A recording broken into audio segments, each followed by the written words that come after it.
Hey, it's Benji Cole, son of Al Cole from CBS Radio and host of People of Distinction, the talk that gives an in-depth view of some of the most dynamic, intelligent, and successful people on the planet.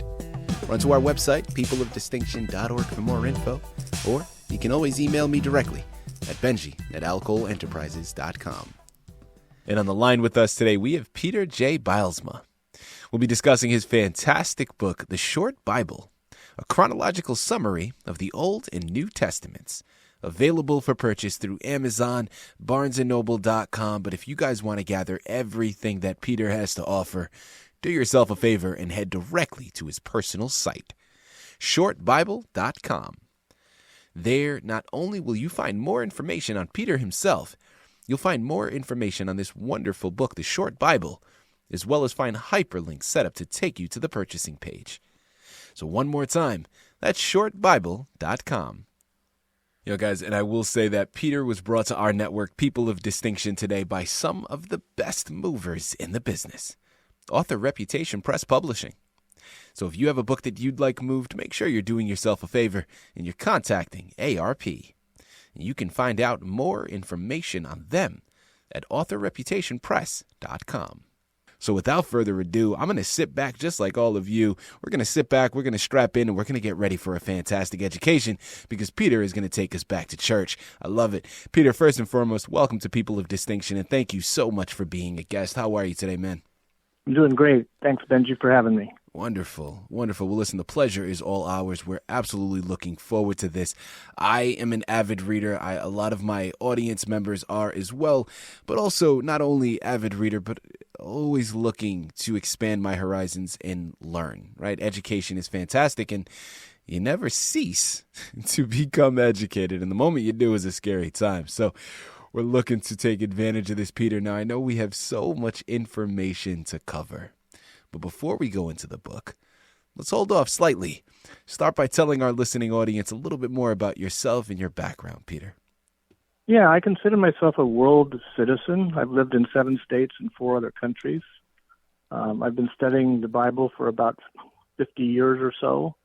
I have a bachelor's degree in psychology from Wheaton College in Illinois and a master's and doctorate from the University of Washington in Seattle. I've just finished my 9th career a couple of years ago in the midst of COVID, and I felt like I needed to do something important. I still had a lot of gas in my tank, you might say, but I wasn't sure what to do. So I decided to take the things that I've done in my life. I've done a lot of writing for government, academic reports, and I've been doing writing for 30, 40 years. Have 10 years of experience in Christian ministry, but 35 years in public service. And a lot of that work was done in investigating complex topics, whether it's the environment or finance or whatever, and studying that and then putting the gist of what the issues are and what the solutions are into reports for busy people. And so when I retired, I thought, well, what does the world need now? I still have a lot of energy left, and what am I good at? And I realized that the combination of those things was to write a shorter version of the Bible that could be absorbed, that would be accurate, and read quickly by people all over the world. What an impressive background, man. Look, we're going to have to invite you back onto the network, not to discuss this book or any other books you write, but really just to discuss your background, because I'm sure you have stories for days with the careers that you've been through, with the traveling that you've done, and we'd love to hear it. That's absolutely incredible, man. That would be fun. I've got some crazy stories. Absolutely. Well, Peter, the purpose of today's interview is all about the Short Bible. So without further ado, tell us a little bit more about it.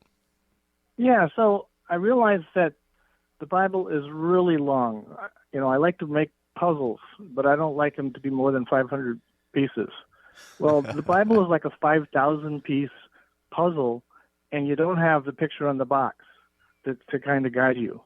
And so it's really long, it's really complicated, it's not laid out in chronological order, and it's got a lot of words that I don't feel like are necessary. And as a result, people don't read it. And those people who do often don't really understand it. It was written at a different time, a different context, different geography, and we don't really get it. And there's a lot of ignorance about what the stories and the messages are. I have some atheist friends who talked to me about the Bible, and they heard I was writing this, and they said, well, I'll read it, but I'm not going to believe it. And I said, why not? And he said, well, there's stuff in there that about slavery and pedophilia, and I'm not going to believe any book that teaches that. I said, it doesn't teach that. They said, well, it's written in there, so it must teach it. And I'm thinking, oh my goodness, they've totally misunderstand the messages. Mm-hmm. And then there's a lot of lack of detail. I mean, there's 400 years between the Old Testament and the New Testament, and there's a lot of things that happen during that time, like the Greeks take over, the Romans take over. Nothing in the Bible explains that and how the Old and the New Testament are connected. So what I find is a lot of people read the Bible to justify their own personal beliefs and actions. And I don't think that's the right way to read the Bible. I think the Bible should inform our personal beliefs and actions, not be used as a crutch to justify our own perspectives. Mm-hmm. And so I realized a shorter book is much more likely to be read and understood. And so I decided I'd take a leap and try to condense all this into something that could be read in a way that the normal book would be read today, chronologically, with a beginning and an end, with characters, with plots. So I haven't put it into current day context. There are other books that have done that, but I've really just condensed it, organized it in chronological order, and then filled in the details where when I felt like they were missing, so that the people who were reading it would understand it better. You know, Peter, next concept that I want to go into is the concept of inspiration. Now, you've already started to touch up on it, so thank you very much. So we know how this particular narrative came about. Obviously, a discussion that you were having with someone else and their lack of understanding or misunderstanding of the Bible led you to embark upon this journey. Now, I want to talk about creative writing for a second. Because as you stated, you have been writing for a number of years. So this is something that has always been a part of you. Now, creative writing, what inspired you to embark upon that journey? Were there artists that inspired you, other writers that inspired you growing up? What inspired you to embark upon this creative journey and become a writer, Peter? Well, I started out as a journalist while I was still in high school. I took a journalism class and I started covering sports. So I've been writing in a particular way for my entire life. I worked for the government, worked for Congress, and we did reports for Congress, bipartisan, Republicans and Democrats, objective truth about different situations. And I learned the craft of collecting evidence and writing concisely for a busy reader. And I know a lot of people they want to read the Bible, but they don't have the time. They've maybe had a New Year's resolution that they're going to read it in a year. And I made that resolution myself. And I never got around to it. I would get bogged down, or some of the books just were boring. And so I never kind of made my way through it. I mean, I think the Bible is the most read book of all time, but a lot of people, it's sitting on their shelf and they really haven't read it, or they've read parts of it. So I wanted to make it short enough so that people could read it in a few days and understand what its messages are. And while you can read it quickly, the material is so profound that I suggest people actually think about it as they're reading it and reflecting on it and how it affects their own life. Absolutely. So I've been writing for decades. And this is the first time I've written a book like this. And I wouldn't call it a creative process. I mean, I had to think of the idea. One of the things that surprised me is nobody's ever done this before. And that kind of blows my mind because it is so complicated. So this is the first of its kind. Again, here in the line with Peter J. Bylsma.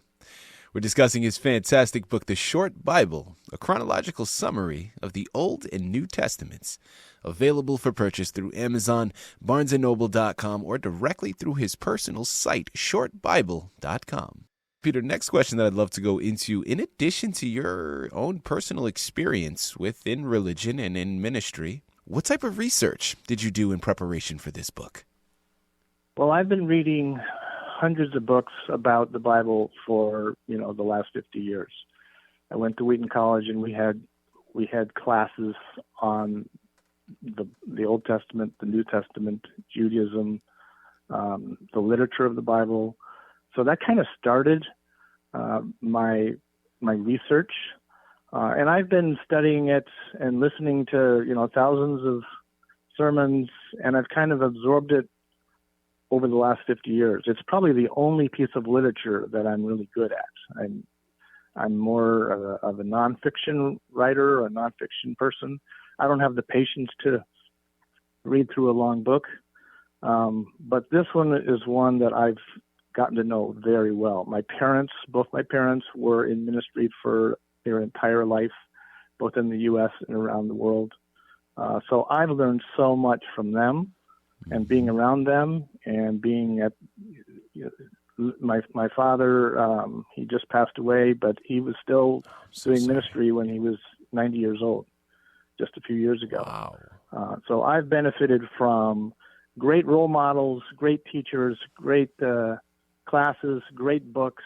I've got a big library. I've got probably 6 or 7 different versions of the Bible, as well as commentaries, textbooks. I've held on to them all these years, and I use those to help fill in some of the details and realize what's important. When you write a book, you need to have an idea of what the book is about so you can thread all the details together in a cohesive way. But that was the first challenge, was to figure out what is this all about? I asked my dad, who's been in ministry for 60 years, I said, Dad, if you had to say what the Bible is about, what would you say the main points are? And so he spoke for 2 hours, and I took notes. And then I had to consolidate all that into a set of messages that run through the entire book, as if you would be following a plot in a regular book. Peter, what would you say was a highlight for you in writing the book? Or if not a highlight, maybe something that surprised you that you weren't expecting before you began this journey? Well, I was surprised that I learned so much about the Bible. I've been studying it for 50 years, but I really didn't have a good grasp of the Old Testament, especially because I'm a Christian and I've focused on the New Testament. But there are characters in the Old Testament that I've never heard of. There's a guy named Jephthah. I didn't learn about him in Sunday school. I never heard of him. And I started reading his story. He's one of the kings among the Israelites. And his story is amazing. He's now one of my favorite characters, but it's very, very tragic. And if I started talking about it, I would probably start crying. But there are people that I didn't know about. I got new insights into the scriptures. I think the book of Job has some new meaning for me because of kind of the depth in which I analyzed it. There's something in my book about Job that I think will be surprising to people. I also felt a lot closer to God. I felt like God was inspiring me to do this, motivating me, and as I was writing it, I kind of had to make decisions about what do I include, what do I not include, does it relate to the broader picture or the themes. So I had to be ruthless in cutting things out. Now there's a lot of things in the Bible that I don't think are all that necessary to understand the main messages. There's genealogies, there's census information, there's a lot of extra words, you might say. Mm-hmm. When I was working for Congress and other government organizations, I was taking all kinds of information and having to boil it down to the important points and organizing it in a way that people would understand quickly. Well, that's what I did with the Bible. I had to cut some things out. If there were 10 examples of a particular point, I might list 2 or 3 and had to pick the best 2 or 3. So in that way, I got it down probably to about 15 to 20% of the total context. So in about 300 pages, I cover the entire Bible. I've got some additional materials at the end, some reference materials and an introduction and a preface that explains why and how I wrote the book. But it's actually a fairly quick read if you wanted to just read it from a literature point of view. I've been amazed at how little a lot of people know about the Bible stories. I was coaching a football team, and I was trying to make an analogy about, the underdog, and I started telling the story about David and Goliath. But I didn't say who they were. I just started telling the story. And then I asked the team, does anybody know who I'm talking about? And 2 or 3 out of the whole team knew that it was a story about David and Goliath. So there's a lot of, I would say, biblical illiteracy in the world, even though the terms and the stories are used in the secular press all the time, whether it's the Good Samaritan or the prodigal son, which I think is really about the prodigal father. Prodigal means extravagant, and the story is about an extravagant son, but really the story in the context of it was written is about an extravagant father who lavishes love on somebody who totally doesn't deserve it. I love it. I love it. Peter, listen, man, as we close out of this wonderful interview, because I could stay here and I could talk to you for hours. All right, guys, listen, I could do it. Unfortunately, we're not going to, right? I mean, you know what you have to do. Amazon, BarnesandNoble.com, ShortBible.com are the places you have to go. There's no getting around it. That's the way to gather all of the information that Peter has comprised. Peter, as we close out, man, we've discussed so much information so far. Is there anything that we haven't yet touched up on that you really want to make sure our listening audience is aware of? There's going to be an audio version. It's being translated into Spanish. One of the things that I started this project thinking about was, I think this is going to make a lot of money, but I don't want the money. And so what I did was I set up a nonprofit organization that would take 90% of the royalties that I get to channel it into good causes, helping the poor, helping translate the book into other languages that can be spread across the world. So I'm not here to make money. It's not my book. It's God's book. And to the extent that people can get it and read it and understand it and then buy it, that money will then go on to do other good things in the world. There you have it. There you have it. So a fantastic education while doing something good at the same time. You guys, listen, you know that I usually like to end my interviews with a big spiel offering a reflection. It just doesn't even feel right to do that in this instance. I mean, this stuff was so profound, everything that Peter discussed. You know what you have to do. If you haven't been sold on it yet, pinch yourself. I don't know what's up with you. I don't know what's wrong with you. Okay, I'm going to say it one more time. Here in the line with Peter J. Bylsma. We just finished discussing his wonderful book, The Short Bible, A Chronological Summary of the Old and New Testaments, available for purchase through Amazon, Barnes & Noble, or directly through his site, shortbible.com. Let's grow, let's develop, let's educate ourselves, and it starts with this fantastic narrative. You surely will not be disappointed. Peter, this has been an absolute pleasure, man. Thank you very much for being a guest with us today on People of Distinction. Great. Thanks, Benji.